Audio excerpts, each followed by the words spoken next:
It's funny how some nights start quiet, almost too quiet, and then turn into the kind of chaos that sticks with you forever.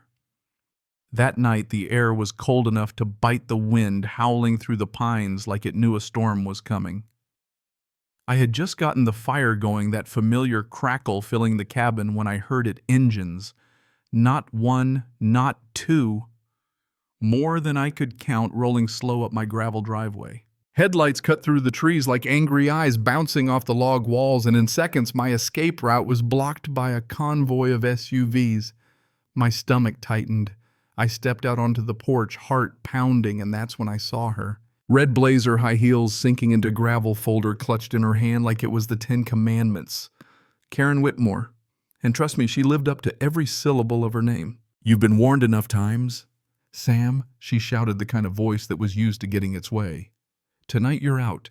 The board voted unanimously to evict you from this cabin. You've broken too many rules." I gripped the porch railing so tight my knuckles turned white. "You can't evict me," I told her, my voice steady, even though my pulse was kicking hard. "I own this cabin." Karen smirked, lifting the folder like it was a holy relic. "Oh, I have every right. You ignored HOA regulations, skipped meetings, refused to pay the fines." She glanced back at her board members lined up like backup dancers. "We've had enough. Pack your things, or we'll call the sheriff." Behind her, Greg, the tall one with the permanent sneer, stepped forward. "Leave quietly or we make it ugly." Something in me shifted right then. The fear got quiet, and another feeling took its place. They had no idea whose land they were standing on. I stepped down off the porch until I was close enough to see a flicker of uncertainty in Karen's eyes. "Are you sure you want to do this?" I asked. She laughed sharp and hollow. "We're past asking nicely. You're done here." What she didn't know, what none of them knew, was that this lakefront community only existed because of my family. My grandfather built this cabin, bought the entire lake decades ago, and quietly held the deed to the only parking lot in the community. The same lake they fished from, the same lot they needed for every meeting, every wedding, every summer event. All mine, under a separate deed they never bothered to check. Karen stepped forward to hand me her eviction notice, but before she could, headlights swept across her face, this time from a sheriff's cruiser. The deputy stepped out, calm but firm. "What's going on here?" Karen turned like she'd just been handed a stage mic. "Officer, this man is trespassing. We have an eviction order." She waved her folder like it was the law itself. The deputy skimmed it, eyebrows rising. "This isn't a legal eviction order. This is just an HOA notice. You can't kick someone out of their home with this." Karen's face faltered for half a second before she recovered. "We'll handle this. The HOA has its rules." "That may be," the deputy said, "but the law's the law. This man isn't going anywhere tonight." The board shifted uncomfortably. Karen's lips tightened. "This isn't over, Sam. You'll regret this." "No," I told her, "you will." They left, their headlights vanishing into the darkness, but I knew they'd be back, and I knew it was time to stop playing defense. The next morning, a bright red notice was nailed to my door. More threats, more fines. I laughed under my breath. Desperation was setting in. Later that day, I met Sarah, a new neighbor already being harassed about her fence color. Her eyes were tired, her voice shaking. I told her, "Don't worry. Things are about to change." But that night, engines roared again this time, trucks carrying workers with tools. They headed straight for my dock. Karen stood in front like a general leading her army. "Rip it out. If he won't follow our rules, we'll take away his privileges." I sprinted toward them, shouting, but hammers were already swinging, boards splintering. That dock wasn't just wood and nails. It was where I learned to fish with my dad, where my late wife and I had our first kiss. And they were tearing it apart, plank by plank. "You're destroying private property," I yelled. Greg grinned. "HOA property. And we can take it down if we want." They had no idea they were standing on my land. Not yet. Timing was everything. Instead, I pulled out my phone and started filming. "Keep going," I said. "This is going to cost you more than you can imagine." By dark, half the dock was floating in pieces on the water. Karen smirked on her way out. "This is just the beginning." The next day, I met Jack, a lawyer and an old friend, at the diner. I slid the original deeds across the table. He whistled low.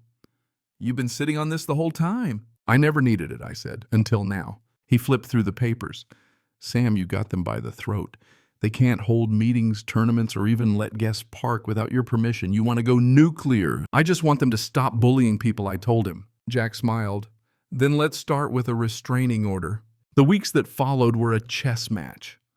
They'd try another stunt blocking my gate with a tow truck staging inspections on my land, and every time I filmed everything building a case brick by brick. One night they came with a bulldozer ready to take my cabin down. The blade slammed into my fence, and that's when the sirens came. Deputies swarmed in, halting the demolition cold. The sheriff took one look at my videos and told Karen she was under investigation. That was the first crack in their armor. The second came when I fenced off the HOA's only parking lot and slapped up a sign, "Private property, no HOA access." When Karen and her crew arrived in matching polos demanding I take it down, I handed them a copy of the deed. "You've been trespassing for years," I told them. "Consider this your eviction." They left furious, but that night the fence went up in flames. The arson footage from my security cameras, Greg and two others with gas cans, was the nail in their coffin. The sheriff arrested them at dawn. The local paper ran at front page, "HOA board members arrested for arson." Neighbors started to see the truth. Support grew, but Karen, she was too quiet. I knew it wasn't over, and I was right. One foggy night, my cameras caught 3 figures creeping toward my cabin: Karen, Greg, and another man. Crowbars, gas cans, whispering about burning the place down. I called the sheriff and stayed in the shadows with my bat in hand. They poured gasoline across my porch. Karen struck a match, and that's when the red and blue lights tore through the trees. Deputies swarmed in, tackling them to the ground. As they cuffed her, Karen hissed, "This isn't over." Yeah, I told her it is. The trial was brutal but short. Video evidence, witnesses, a judge who didn't like bullies. The HOA was dissolved. Karen and Greg sent to prison for years. The community celebrated. People painted their houses, kids played by the lake, and for the first time in a long time, the air felt free. But the best part, I donated the parking lot and surrounding land to the county, making it a public park. A place the HOA could never touch again. One evening, as the sun set in gold over the water, Sarah came up to my porch. "You turned this whole place around, Sam.